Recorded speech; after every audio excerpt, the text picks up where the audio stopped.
Good evening, ladies and gentlemen. Welcome back to another episode here on African Confessions. The following story that you're going to be listening to, it comes from a translation of a message that I received, and the translation of that message, it reads like this. Hello, Brother Nanshi, how are you? Can you please post my own story as hidden identity? I have come here on your platform because I want to share with you my own story. So this is what I did when I did my own rituals. It was because I was a heartbroken woman and I felt as if God had cursed me. So this is what happened to me. Brother Nanshi, I got married when I was still very young. The first guy that I dated, he was a taxi driver. So this guy, early in the morning, when I would go to school, he would tell me that he does not want me to pay for the taxi fare going to town as well as returning back home. That was when this guy proposed love to me, and then I agreed because I also wanted him, because he was the one that was now taking good care of me, and I was very young and stupid at that time. I then fell pregnant for the guy, even though he was a married man, and then we started staying together. He used to beat me up, and unfortunately I lost the pregnancy, and I think that was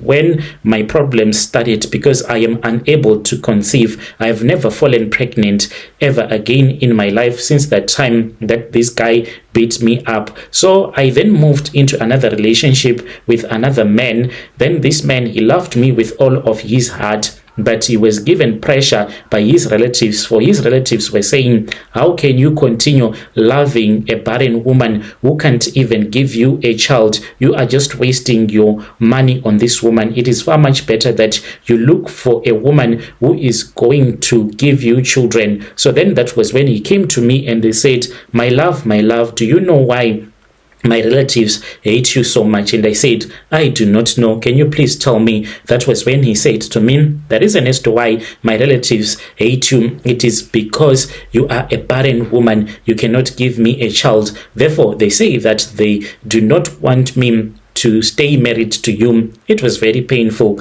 I do not want to lie to you, but I knew that this marriage, it was not going anywhere. For his parents had said that they did not want to see me anymore with their son. So I moved out, and then I met another man. When I met this guy, that was when I started going around visiting different traditional healers. It then happened that I went to this other traditional healer. I did not even know that this traditional healer, he was a money-making ritualist. Then me and that healer, we started talking, and he said, my dear, my daughter, do you know that it is far much better for you to enjoy life than going around looking for a solution that you will never find in your life? And I was like, what do you mean? That was when he told me that if God had cursed me already, why was I even trying to reverse what God had cursed? For it could not be done. That was when he gave me a solution. He said, how about you just sell your soul to the devil so that you can just become a ritualist and you can just enjoy your money without the pain of ever knowing that you can't give children and at the same time you are poor. That was when I agreed that it was far much better for me to be a barren woman, but to be a rich barren woman. That is what I chose, Brother Nashi. So me and this traditional healer, we spoke. He then told me that my husband, he was born with a gift, and this gift was what was giving him money. So we were supposed to steal that gift that God had given to him when he was born, and I was supposed to use that gift so that I can become rich. Not only to become rich, but to hunt men. That is what I do.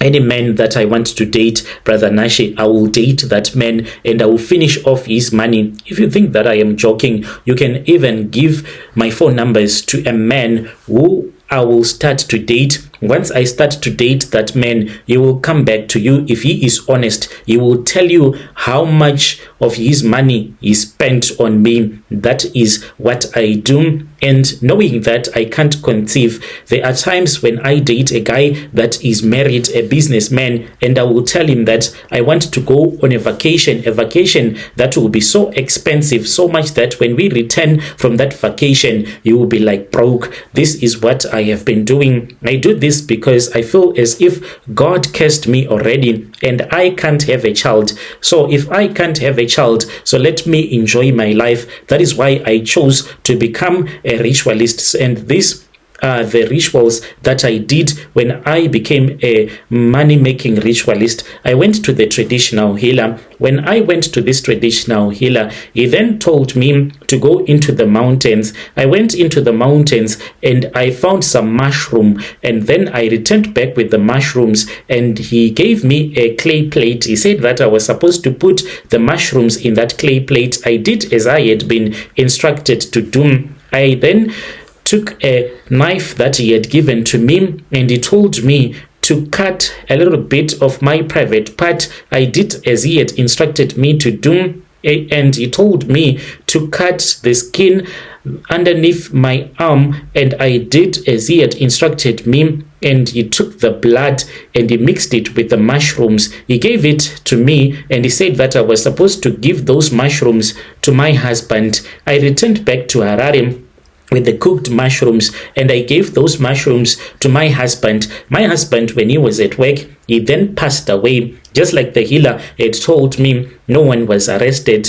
for when he died, people did not even know that he had eaten those poisonous mushrooms. So at his funeral, I saw the spirit, the gift that my husband had been given by God. It came down as a whirlwind, and I saw that in the middle of the whirlwind, there was a person there, and I knew that this was the gift that God had given to my husband. It then vanished. The traditional healer then called me to his shrine. I then went to his shrine, and when we were at his shrine, that was when he called that gift the spirit, and it came and it possessed my body. And that is how I became a ritualist. From there on, the traditional healer told me to move on with my life, not to focus on what God has not given me, but to focus on what I have stolen from my husband. Therefore, I use his gift as much as I want to use it, and I use this to hunt men. Any guy that I want that is wealthy, I'll just look at him and he will come to me. I don't care about building houses, about buying a lot of cars. All that I care for is how much the guy that I'll be dating is going to give me. That is all that matters to me. When you post my story, please tell me. I'll be following through in the comment section.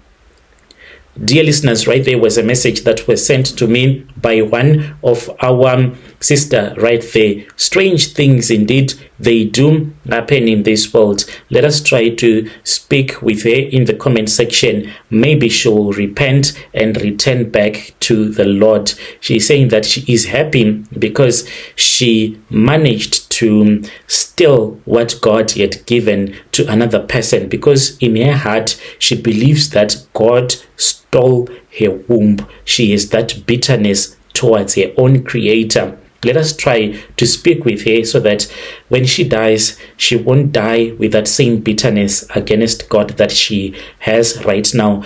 So let us speak with her in the comment section, and let us meet again in the following episode.